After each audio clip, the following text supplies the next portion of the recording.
श्री राम जय जय राम, श्री राम जय जय राम।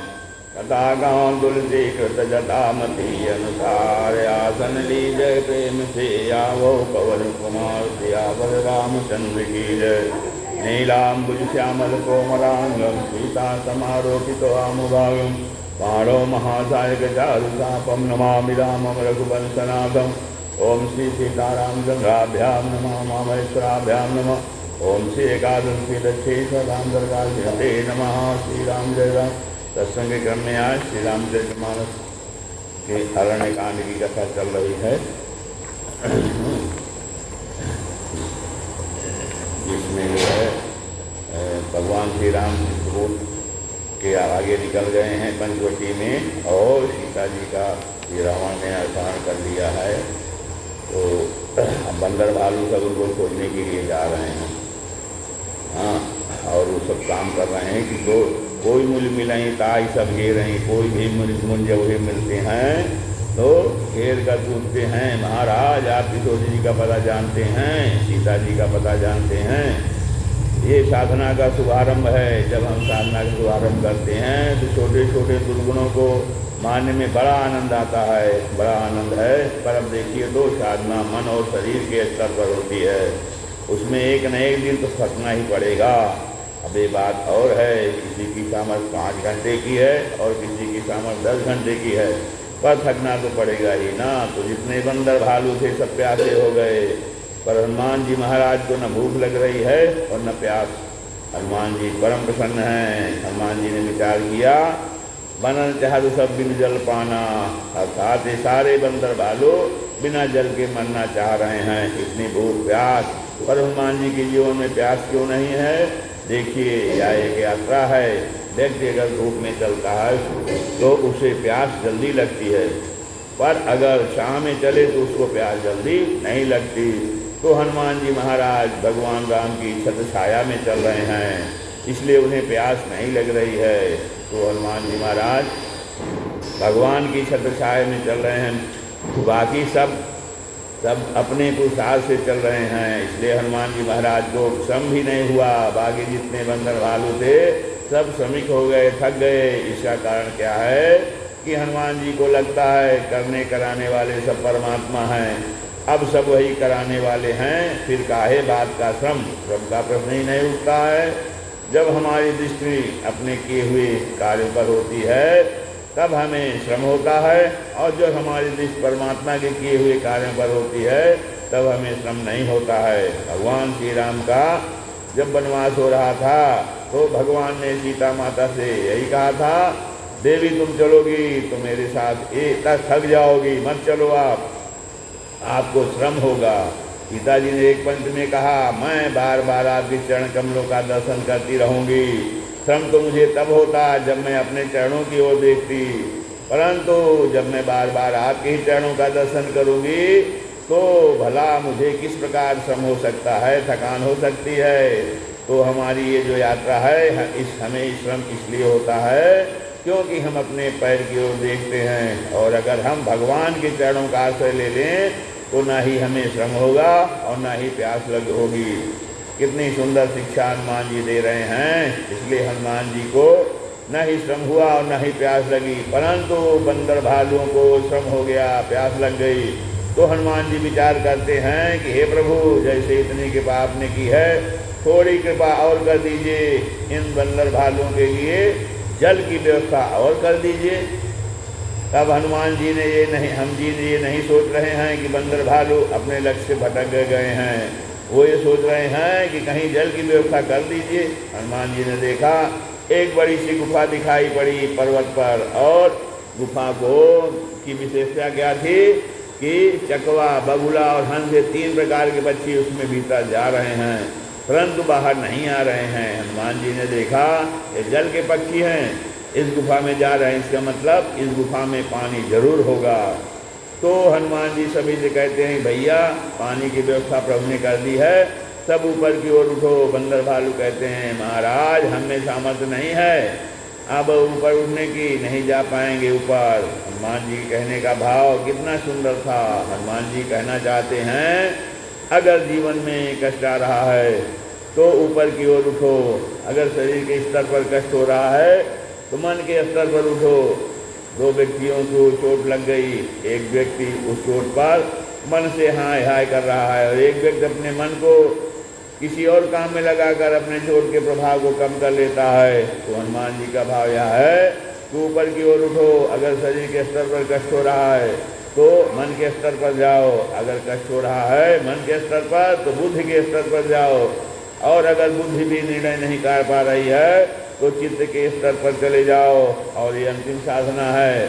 जब व्यक्ति आत्मस्थ होता है तो उसे स्वयं प्रभा का दर्शन होता है। स्वयं प्रभा एक ऐसी प्रभा है, स्वयं प्रभा, इसके लिए कोई विशेष भौतिक बिजली की आवश्यकता नहीं है। ये जो प्रकाश हमें मिल रहा है ये स्वयं प्रभा नहीं है। बिजली का बिल देना बंद किया कि सरकार लाइट काट देगी, ये तो स्वयं प्रभा नहीं है। दीपक में जब तक तेल है तब तक चलेगा, तेल समाप्त दीपक बुझ जाएगा। लेकिन चित्त के स्तर पर जाने पर वो मिलती है जो स्वयं प्रभा है। नहीं कभी चाहिए दिया घृत भाती, स्वयं प्रभा है। हनुमान जी बंदर भालू को कहते हैं चलो सब ऊपर की ओर चलो। बंदर भालू कहते हैं प्रभु हमें बड़ा भय लगता है, हम आगे नहीं जा सकते। तो हनुमान जी कहते हैं चलो हम आगे चलते हैं। आगे गए, हनुमंत ही लीना। अब देखिए संकट सामने आया, सबने हनुमान जी को आगे कर दिया और हनुमान जी को कोई फर्क नहीं पड़ता कि पीछे रहूं या आगे। राम कार्य सिद्ध होना चाहिए, बस मेरे प्रभु का कार्य होना चाहिए। मेरे पीछे रहने से होता है तो सही, पर आगे रहने से होता है तो सही। हाँ, मेरे राम का काज होना चाहिए बस। अब देखिए जब हनुमान जी पीछे चल रहे हैं तब तुलसीदास जी कहते हैं कि पाछे पवन तनय सिरनावा। ये पवन तनय हैं, पीछे से बढ़िया कृपा रूपी वायु प्रवाहित कर रहे हैं। पवन तनय हैं, हमारे आगे आगे कोई चले, हम हवा का झोंका देते हो रहे उसको तो उसका रास्ता कितना सुगम हो जाएगा। लेकिन वही हनुमान जी को जब आगे कर लिया बंदर भालुओं ने तो गोस्वामी जी ने पवन तनय नाम हटाकर हनुमंत कर दिया। आगे गए हनुमंत लीना, क्योंकि गुफा में प्रवेश कर रहे हैं, पता नहीं कोई संकट आ जाए, इसलिए ये हनुमान हैं। हाँ, ब्रज के मद को भी दूर कर सकते हैं, सारी समस्याओं का अपने आप सामना कर सकते हैं। इसलिए गोस्वामी जी आगे आते ही उनका नाम परिवर्तित कर देते हैं। आगे गए हनुमंत लीना, अर्थात सबको लेकर हनुमान जी महाराज गुफा में गए। स्वयं प्रभा को देखकर सारे बंदर भालुओं ने दूर से ही दंडवत प्रणाम किया। हाँ, फल फूल खाए, जलपान किया और सारे बंदर भालू तृप्त हो गए। स्वयं प्रभा ने कहा एक बार बताओ तुम लोग आंखें बंद कर सीता जी को खोज रहे थे या आंखें खोलकर? सबने एक दूसरे को देखा, ये देवी जी क्या पूछ रही हैं? अरे किसी को खोजेंगे तो आंखें खोलकर ही तो खोजेंगे। हम आंखें खोलकर उन्हें खोज रहे थे। स्वयं प्रभा ने कहा अब एक परिवर्तन करो, जिसे आंखें खोल करके खोज रहे थे अब उसे आंखें बंद करके खोजो। मूंदहु नयन विवर तज जाहो, पैहो सीत ही जानी पछिताहो। उन्होंने कहा कि नेत्र बंद करो तो सीता जी को प्राप्त करोगे, पश्चाताप मत करो। और यही सूत्र है सीता जी को प्राप्त करने का, शांति को प्राप्त करने का, आत्मस्थ हो जाए। बंदर भालुओं ने नेत्र बंद किए, उनको लगा कोई परिवर्तन तो नहीं हो रहा है। आंखें खोल लिया, देखने लगे, नैन मूंद पुण्य देखें वीरा। परिणाम क्या हुआ? साढ़े सकल सिंधु के तीरा। जब जीवन में संदेह आता है तो हम सिंधु के तीर ही आकर खड़े हो जाते हैं। स्वयं प्रभा ने कहा नेत्र बंद करने के लिए तो नेत्र बंद किए रहते। एक दिन हमारे पिताजी बड़े सुंदर बात कह रहे थे, बोले भैया जब स्वयं प्रभा ने बंदरों से कहा कि नेत्र बंद करो तो बंदरों ने नेत्र बंद किया, परंतु बंदर ठहरे कपि स्वभाव के चंचल, फौरन नेत्र खोल दिए। उन्होंने कहा मुझे लगता है अगर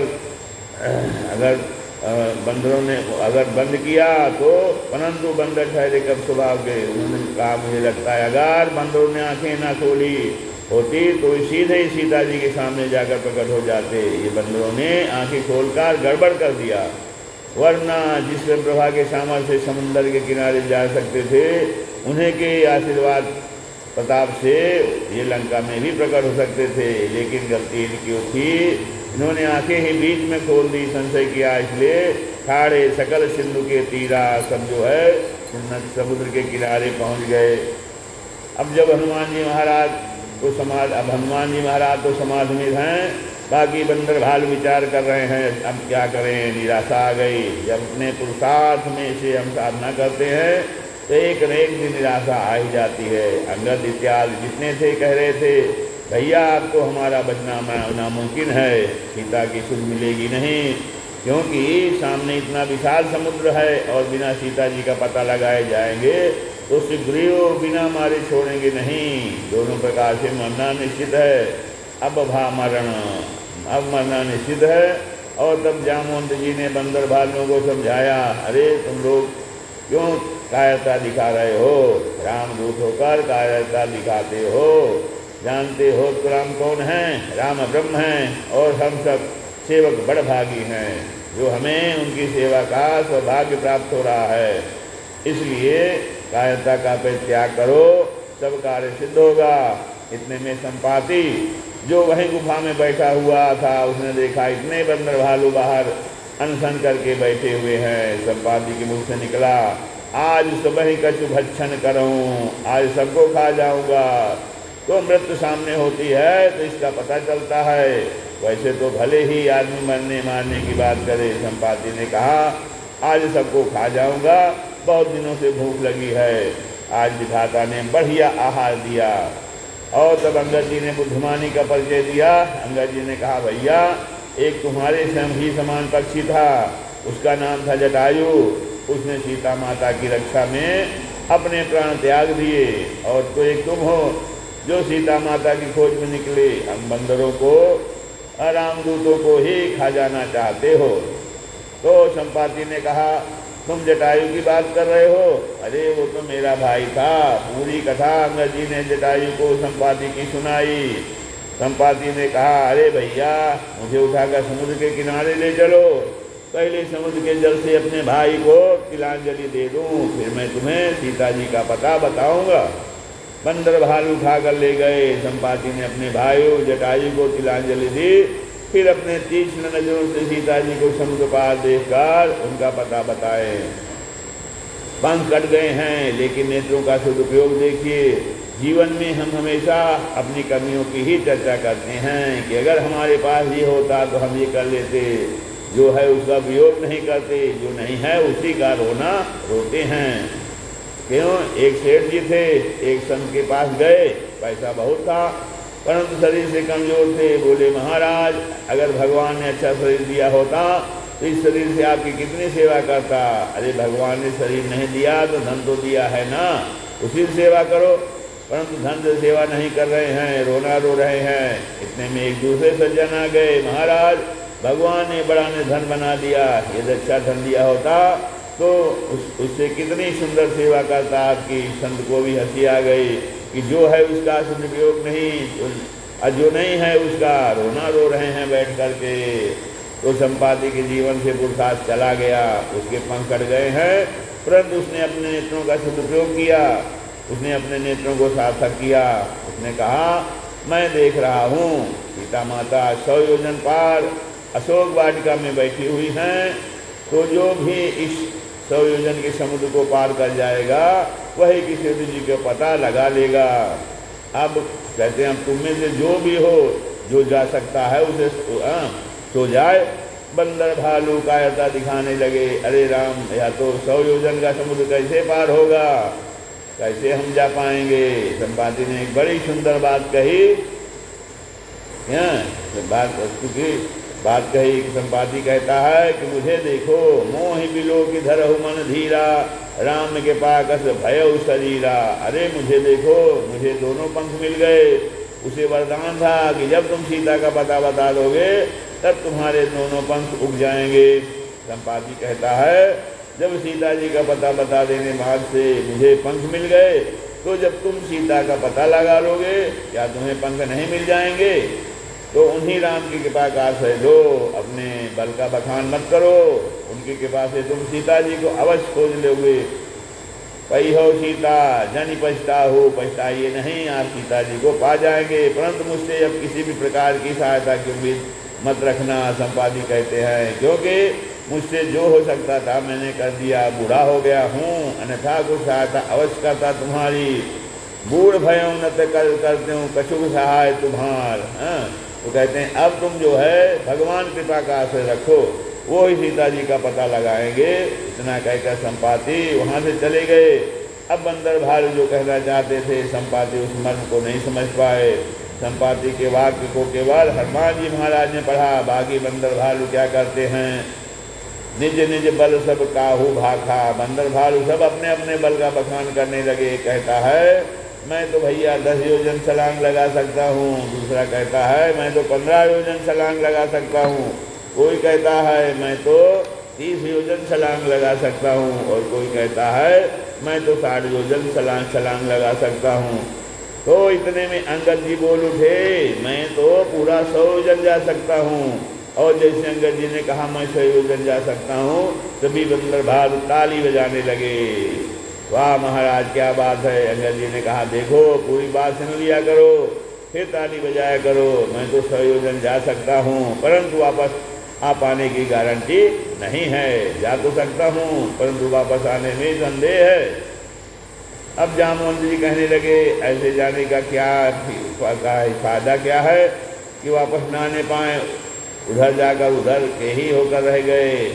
आप नायक हैं सेना के, आपके जाने से प्रबंधन बिगड़ सकता है, आप यहीं विराजिए।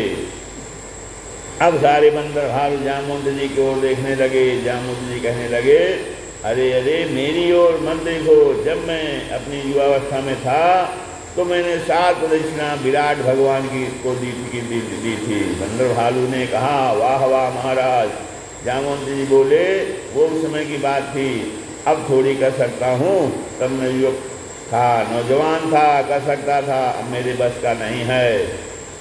अब कोई भूतवादी है, कोई भविष्यवादी है, वर्तमान की बात कोई नहीं कर रहा है। सबने देखा हनुमान जी महाराज समाधित खड़े हैं, राम राम राम जप कर रहे हैं। दौड़े दौड़े बंदर भालू गए, सरकार आप नहीं बताओगे आप कितना कूद सकते हो? हनुमान जी ने कहा मेरे पास अपना कोई बल है ही नहीं, तो मैं क्या बताऊं? अरे नहीं महाराज आपके पास अमित बल है। हनुमान जी ने कहा नहीं, तुम सबके पास तुम्हारा अपना बल था, तो तुम सबने बखान करके बता दिया, कह दिया। हनुमान जी कहा परंतु मेरे पास अपना कोई भी बल नहीं है, जो भी है परमात्मा द्वारा दिया हुआ उन्हीं का प्रदत्त बल है, तो मैं कैसे कह सकता हूँ कि मुझ में कितना बल है। जामवंत जी समझ गए कि ये ही रामराज करेंगे, राम काज करेंगे, क्योंकि पाछे पवन तनय सिर पावनावा, इन्होंने सबसे पीछे भगवान को प्रणाम किया था। अब जामवंत जी महाराज हनुमान जी को जगाने लगे। क्या कहते हैं, अरे कहा रीच पत सुनु हनुमाना, सीताराम सीताराम काचुप साधि रहो बलवाना, सीताराम सीताराम पवन तनय बल पवन समाना, सीताराम सीताराम बुद्धि विवेक विज्ञान निधाना, सीताराम सीताराम कौन सा कार्य कठिन जग माही, सीताराम सीताराम जो नहीं हो ताद तुम पाही, सीताराम सीताराम आराम काज लगितो अवतारा, सीताराम सीताराम सुनता ही भयो पर्वताकारा, सीताराम सीताराम अकनक बरन तन तेज विराजा, सीताराम सीताराम मानहु अपर गिरिन कर राजा, सीताराम सीताराम सिंहनाद करिवार ही बारा, सीताराम सीताराम लीलहि नाघौ जल निधिखारा, सीताराम सीताराम सहित सहाय राव नहीं मारी, सीताराम सीताराम आनो हाथ कूट उपारी, सीताराम सीताराम श्री राम जय जय राम, श्री राम जय जय राम। तो जामवंत जी महाराज कहते हैं काचुक साधि रहो बलवाना, राम काज लगता अवतारा। जैसे ही राम काज के लिए अवतार सुना हनुमान जी, तो कनक बनन तन तेज विराजा, स्वर्ण शैलाभ देहम मानो सोने का पहाड़ खड़ा हो गया हो। बोल पड़े, सिंहनाद करने लगे, हनुमान जी बताओ मैं अभी जाता हूँ, पूरी लंका को समुद्र में डुबाकर सीता जी को लेकर आता हूँ। जामवंत जी बोले अरे नहीं नहीं महाराज ऐसा मत करना, सबकी मृत्यु अलग अलग लोगों द्वारा निश्चित है, आप ही सबको मार देंगे तो विधि का विधान ही बदल जाएगा। हनुमान जी बोले, मैं पूरे त्रिकूट पर्वत सहित लंका को उखाड़ करके ले आता हूँ, यहीं पटक दूंगा, जिसको जैसे मारना होगा वहीं आराम से मार लेगा। जामवंत जी कह रहे हैं, नहीं नहीं महाराज, ऐसा मत करिएगा, इसे आपको यश मिलेगा, राम को यश नहीं मिलेगा। संभल गए हनुमान जी महाराज। जामवंत मैं पूछूं तो ही, हे जामवंत जी महाराज, मैं आपसे पूछता हूँ कि मैं क्या करूं। जामवंत जी कहते हैं, आप सिर्फ इतना कीजिए, इतना करहु तात तुम जाई, असीत ही देखी कहु सुधि आई।